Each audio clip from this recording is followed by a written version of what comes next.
Assalamualaikum warahmatullahi wabarakatuh, Bapak dan Ibu guru bidang studi atau guru mata pelajaran di sekolah dasar dan di Madrasah Ibtidaiyah. Berikut ini saya akan membuat tutorial cara penggunaan aksi padu atau aplikasi penilaian agama dan umum. Ini adalah bagian pertama. Pada bagian ini saya akan menjelaskan yang pertama bagaimana mengisi biodata, yang kedua melengkapi identitas, yang ketiga mengisi nama peserta didik, yang keempat penilaian untuk sikap spiritual. Baik, langsung saja.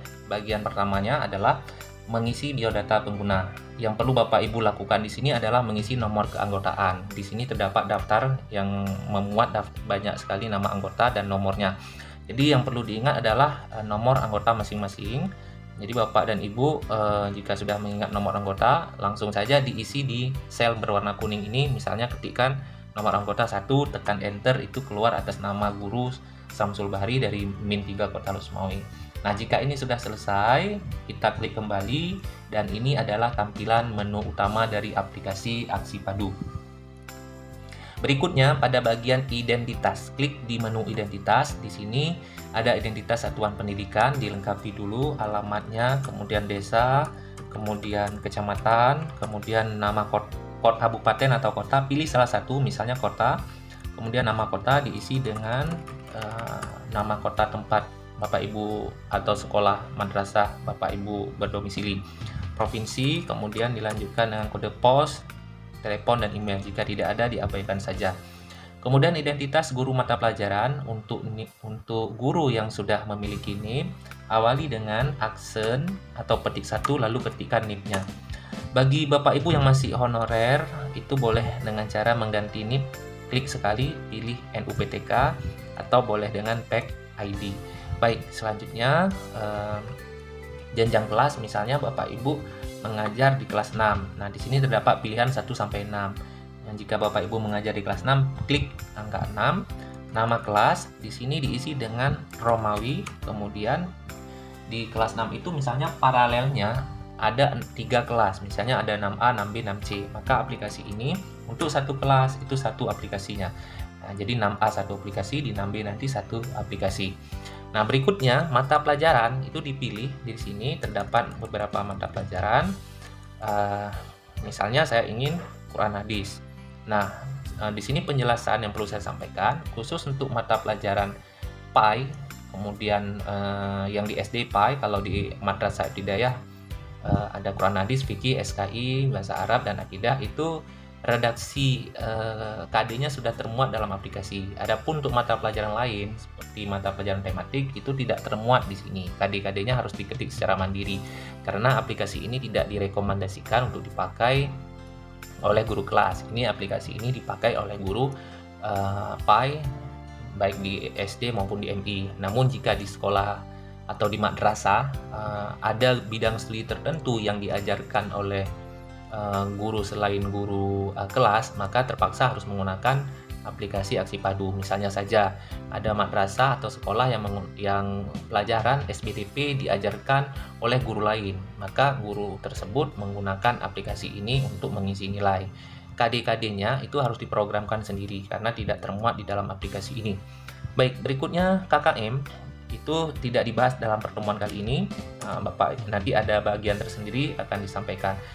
Baik, langsung saja. Misalnya Bapak Ibu isi KKM-nya misalnya 70. Kemudian bagian terakhir adalah identitas kepala, isi nama kepala dan NIP. Setiap mengisi NIP diawali dengan aksen petik 1 ya. Kemudian dilanjutkan bagian selanjutnya, klik lanjut. Di sini akan tampil kompetensi pengetahuan nomor 35, memahami arti dan isi kandungan Quran Surat Ad-Duha. Kemudian kompetensi keterampilan nomor KD 45, mendemonstrasikan hafalan dan menyajikan isi kandungan Quran Surat Ad-Duha.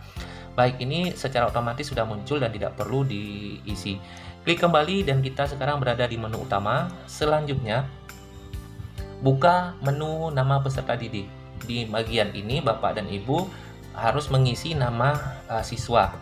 Jadi pengisian nama siswa ini dilakukan dengan cara boleh di copy paste dari aplikasi guru kelas atau boleh diketik. Nah, syaratnya nama murid atau nama siswa yang ada di guru kelas harus sama urutan nomornya dengan nama yang Bapak Ibu ketik di sini. Misalnya, guru kelas mengetik nama pertama Ahmad Jaki. Nah, Bapak dan Ibu pengguna aksi padu mengetik di baris pertama juga harus Ahmad Zaki. Jadi intinya tidak boleh nomor absen berbeda di proper dan di aksi padu. Adapun menyingkat nama itu tidak masalah, yang penting nomor absennya sama.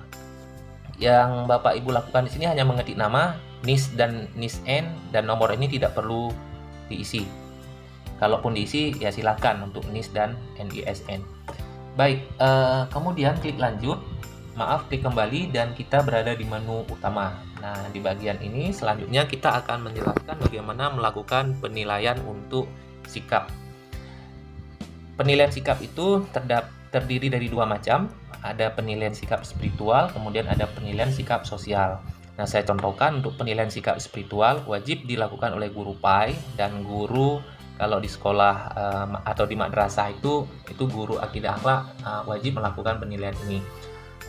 Guru-guru yang lain seperti misalnya fikih, Quran hadis, SKI juga tetap melakukan penilaian ini di aplikasi, cukup di aplikasi akidah akhlak saja. Misalnya Bapak Ibu mengajar di kelas 6, semua mata pelajaran PAI Bapak Ibu yang mengajarnya. Jadi untuk menilai sikap cukup isinya di satu aplikasi saja, yaitu di aplikasi akidah akhlak. Nah, untuk penilaian sikap sosial sendiri itu mengacu pada penilaian sikap yang dilakukan oleh guru kelas. Misalnya guru kelas menilai yang pertama tanggung jawab, Bapak Ibu juga harus menilai tanggung jawab di aksi padu. Yang kedua, guru kelas menilai kedisiplinan, jadi Bapak Ibu juga menilai kedisiplinan. Nah, demikian juga dengan guru kelas yang ingin melakukan penilaian sikap spiritual, mereka harus merujuk kepada urutan butir sikap yang dilakukan oleh guru PAI. Nah, baik, selanjutnya saya jelaskan untuk butir sikap di sini misalnya ketaatan. Kita kembangkan sendiri bahasa atau redaksi kompetensinya menjadi misalnya ketaatan melaksanakan ibadah. Butir sikap berdoa, redaksinya misalnya pembiasaan membaca doa sebelum dan sesudah belajar. Bapak Ibu boleh tambah lagi yang lainnya misalnya membaca Yasin atau bertadarus. Di sini dibuat redaksinya pembiasaan bertadarus sebelum memulai pelajaran dan sebagainya.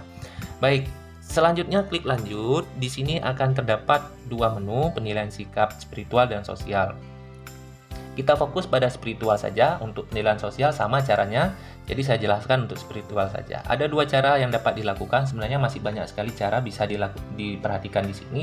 Cuma di pertemuan ini saya hanya fokus untuk menjelaskan bagaimana melakukan penilaian sikap dengan menggunakan rubrik.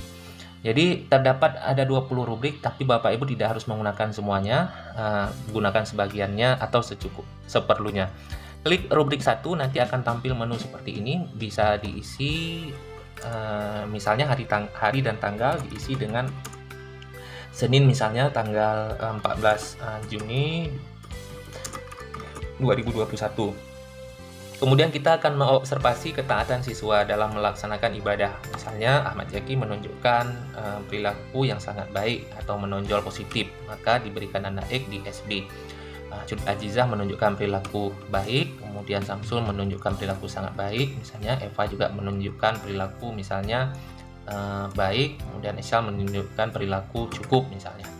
Nah, kemudian untuk berdoa sebelum dan sesudah mulai pelajaran, sini bisa dipilih misalnya atau diobservasi. Setelah observasi dilihat misalnya Ahmad Zaki biasa-biasa saja, misalnya Cut Azizah cukup, kemudian Samsul misalnya kurang ini karena faktor misalnya sambil berdoa sambil berbicara atau tidak ikut berdoa. Nah, setelah kita selesai mengisi ini, klik tanda filter di samping nomor, klik sekali lalu hilangkan centang pada tanda bintang, klik OK. Nah, secara otomatis ini akan merapikan baris-baris yang tidak diperlukan akan dihilangkan. Nah, sampai di sini ini akan menjadi deskripsi untuk rapor. Coba kita klik kembali, kita buka deskripsi dan di sini akan muncul deskripsi. Nah, seperti itu. Khusus untuk sikap sosial juga muncul. Kenapa muncul? Karena ketika butir sikap sosialnya diisi dan tidak dilakukan penilaian, maka dianggap perilaku anak tersebut baik. Nah, Bapak dan Ibu sekalian, untuk pertemuan kali ini atau pada bagian ini cukup sampai di sini dulu penjelasannya. Kita akan sambung untuk bagian yang kedua dengan membahas penilaian pengetahuan. Terima kasih atas perhatiannya. Wassalamualaikum warahmatullahi wabarakatuh.